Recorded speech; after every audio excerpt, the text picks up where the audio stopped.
नमस्कार दोस्तों, स्वागत है आपका म्यूचुअल फंड सीरीज़ की एक और वीडियो में। आज की वीडियो उन इन्वेस्टर्स के लिए है कि जो स्टॉक मार्केट में या तो पहली बार इन्वेस्ट कर रहे हैं या फिर जो अपनी इन्वेस्टमेंट पर ज़्यादा रिस्क नहीं चाहते हैं लेकिन उनको रिटर्न भी अच्छा चाहिए। वो म्यूचुअल फंड में इन्वेस्ट तो करना चाहते हैं लेकिन उनका ये कहना होता है कि मिड कैप हुआ, स्मॉल कैप हुआ या फिर जो सेक्टोरल फंड होते हैं उनमें बहुत ज़्यादा रिस्क होता है।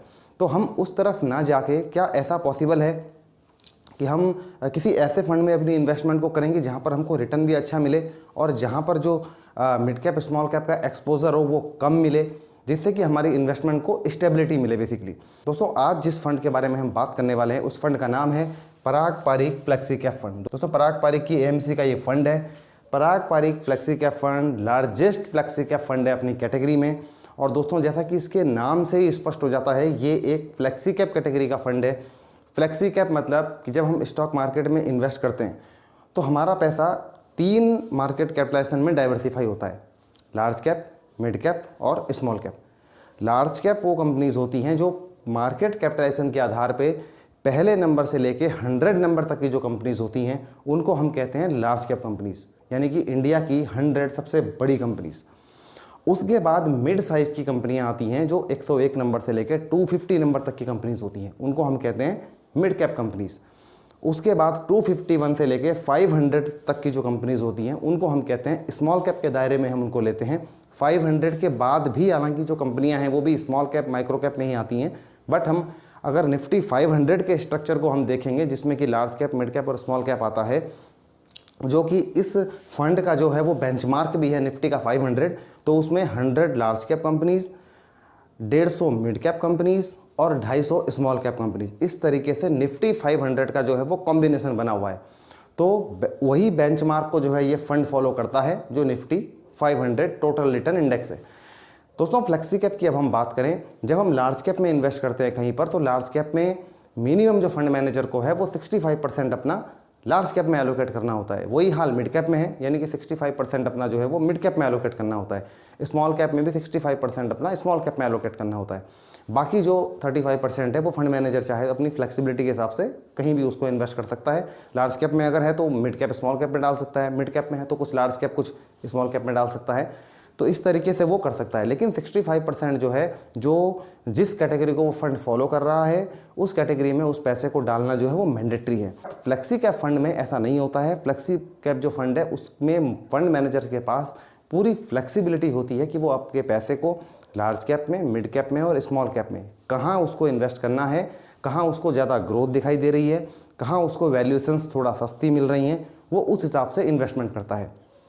हालांकि फ्लेक्सी कैप फंड में जो मेजर एक्सपोजर होता है वो लार्ज कैप की तरफ होता है बेसिकली, जिससे कि थोड़ा स्टेबिलिटी यहाँ पर देखने को हमको मिलती है जब हम यहाँ पे इन्वेस्ट करते हैं। फ्लेक्सी कैप फंड में इन्वेस्ट करने से एक और फ़ायदा होता है कि इससे क्या होता है कि जो मार्केट की कंडीशंस हैं, हमको खुद से ये डिसाइड करने की ज़रूरत नहीं है कि अभी हमें लार्ज कैप में इन्वेस्ट करना चाहिए या हमें अभी मिड कैप में करना चाहिए या फिर अभी स्मॉल कैप में करना चाहिए।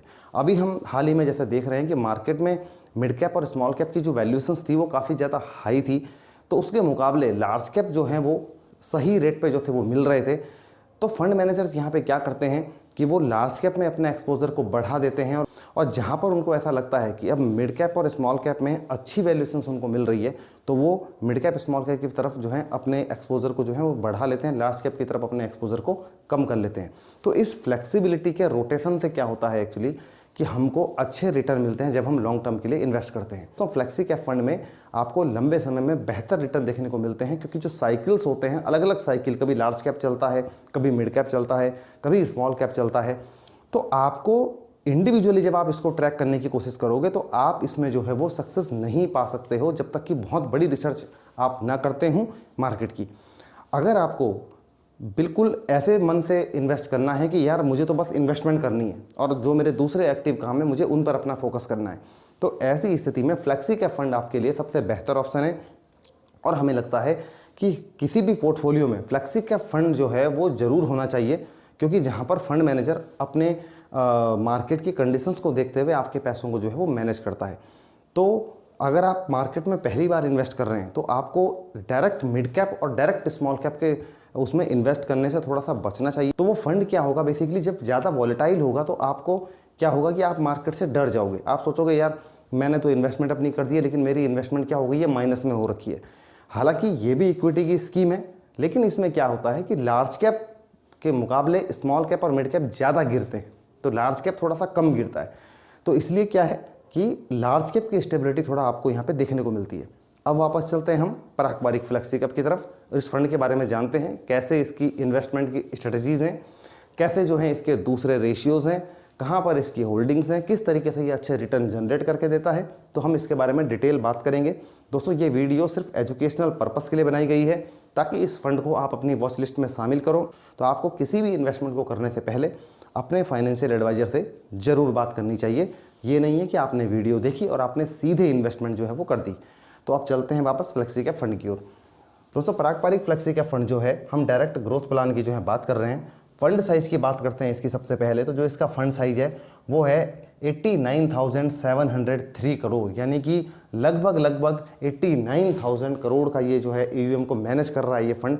इतना पैसा इसमें इन्वेस्ट किया हुआ है। सबसे बड़ी फ्लेक्सी कैप की स्कीम है ये, क्योंकि इसका लंबा ट्रैक रिकॉर्ड रहा है और बहुत अच्छा ट्रैक रिकॉर्ड रहा है। इसने अपने इन्वेस्टर्स को बहुत ज़्यादा रिटर्न जनरेट करके दिए हैं। तो इस तरीके से सबकी पसंद बना हुआ है बेसिकली ये फंड। और इस फंड में इन्वेस्ट करने का डबल बेनिफिट लोगों को मिलता है कि वो इंडियन इक्विटी के साथ में इसका जो कुछ एक्सपोजर है वो US मार्केट में भी है। यानी कि आप गूगल, आप फेसबुक और आपके जो बड़ी बड़ी कंपनीज़ हैं, अमेज़ॉन है, नेटफ्लिक्स है, वहाँ पर भी बेसिकली आपके पैसे को इन्वेस्ट किया जाता है। तो यहाँ पर डाइवर्सिफिकेशन, आपको जियोग्राफिकल डाइवर्सिफिकेशन भी आपको देखने को मिलती है। NAV की बात करें तो 85.16 की जो है इसकी एक यूनिट है, ये इसकी NAV है इस समय।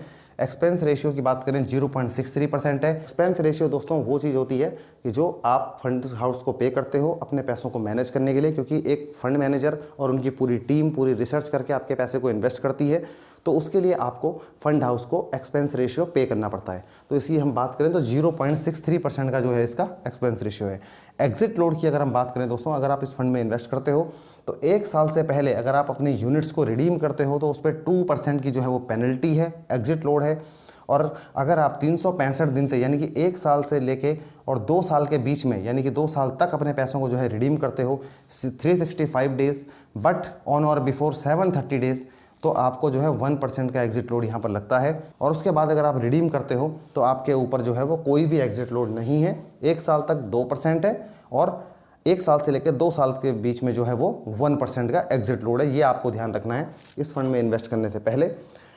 टैक्स की अगर हम बात करें तो 20% जो है वो short term capital gain tax लगता है अगर आप 1 साल से पहले अपने यूनिट्स को रिडीम करते हो। मान लो आपने अभी अपने पैसे को इन्वेस्ट किया और 1 साल में आप अपने पैसे को जो है वो रिडीम करते हो 1 साल से पहले, तो जो भी उसमें जो है कैपिटल का गेन होगा आपको, उसमें आपको 20% का जो है वो टैक्स देना है, short term capital gain.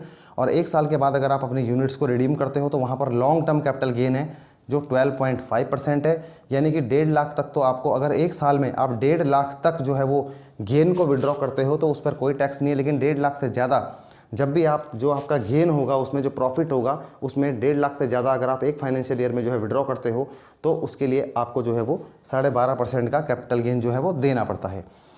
Fund के बेंचमार्क की बात करें तो ये फंड कॉपी करता है निफ्टी 500 टोटल रिटर्न इंडेक्स को, ये फंड ट्रैक करता है। यानी कि निफ्टी 500 का जो बेंचमार्क है उसी के अकॉर्डिंग बेसिकली ये फंड जो है उसी को फॉलो करता है।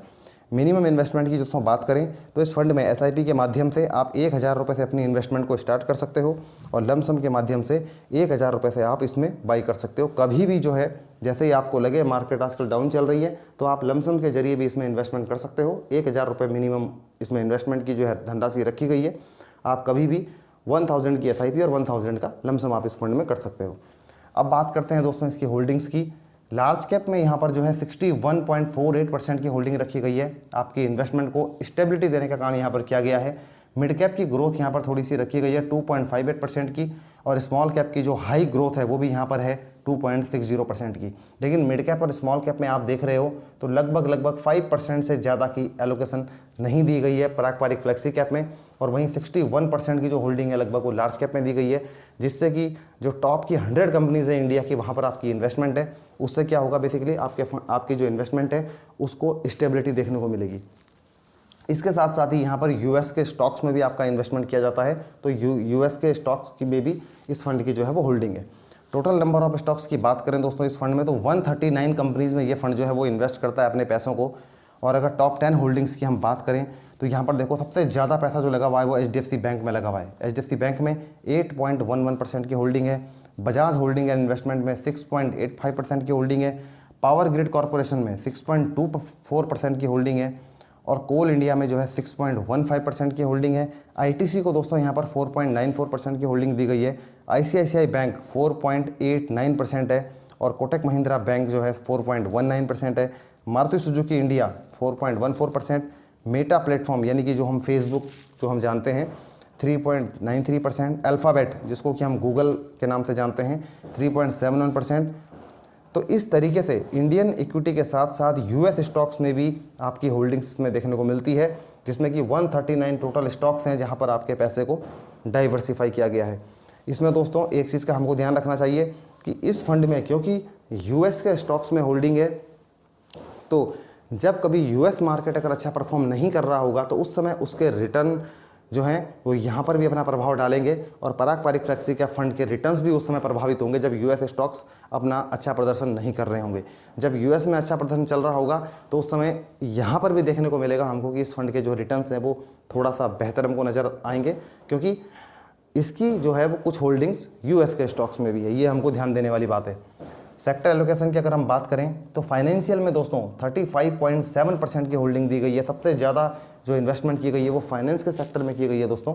सर्विसेज में 15.9% है, एनर्जी सेक्टर को 15.7% की वेटेज दी गई है, ऑटोमोबाइल को 10.9%, टेक्नोलॉजी को 10.7%, कंज्यूमर स्टेपल्स को जो है 10.7% दिया गया है और अदर्स को 4.6%। इस तरीके से देखो ये सारे ग्रोथ के सेक्टर्स हैं जहां पर भविष्य में बहुत ज़्यादा ग्रोथ आने की उम्मीद है, उन सेक्टर्स में अपने पैसे को इन्वेस्ट किया हुआ है। रेशियोज़ की दोस्तों इसकी बात करें तो इसका जो अल्फ़ा है वो 6.1 है, यानी कि अल्फ़ा किसी भी फंड का ये दर्शाता है कि वो फंड अपने बेंचमार्क के अगेंस्ट में कितना बेहतर रिटर्न देता है। यानी कि 6.1 मतलब मोस्टली अपने बेंचमार्क से 6% जो है ये फंड ज़्यादा रिटर्न जो है जनरेट करता है, ज़्यादा ये अल्फ़ा जनरेट करता है। बीटा जो है इस फंड का 0.7 है। बीटा बेसिकली ये जताता है कि कोई भी फंड जो है वो अपने बेंचमार्क के अगेंस्ट में कितना ज़्यादा वॉलेटाइल है। अगर एक से ज़्यादा बेसिकली किसी का बीटा है तो वो ये डिसाइड करता है कि ये फंड ज़्यादा वॉलेटाइल है, बट इसका हम देखते हैं बीटा यहाँ पे 0.7 है जो कि बहुत अच्छा है। शार्प रेशियो भी इस फंड का जो है दोस्तों 1.1 है। रिटर्न्स की अगर हम बात करें तो जब से ये फंड लॉन्च हुआ है यानी कि सिंस इंसेप्शन लगभग 20% का सालाना रिटर्न इस फंड ने जनरेट करके दिया है। पिछले 5 सालों में ये फंड जो है 23.8% 23.8% के रिटर्न जनरेट करने में कामयाब हुआ है। लास्ट के 3 ईयर में 18.7% के रिटर्न है और लास्ट के 1 ईयर में 14% के रिटर्न है। दोस्तों एक बात हमेशा ध्यान रखो कि किसी भी फंड में 1 साल 3 साल के बेस पे आप कभी भी इन्वेस्टमेंट मत करो, या 5 साल के बेस पे भी आपको लंबा ट्रैक दिखना है कि 8 साल 10 साल में किसी फंड ने कैसा परफॉर्म किया है, क्योंकि 1 साल 3 साल और 4 साल में हो सकता है कि मार्केट उस समय बुल मार्केट में चल रही हो और उस समय बेहतर रिटर्न किसी भी फंड ने दिए हों।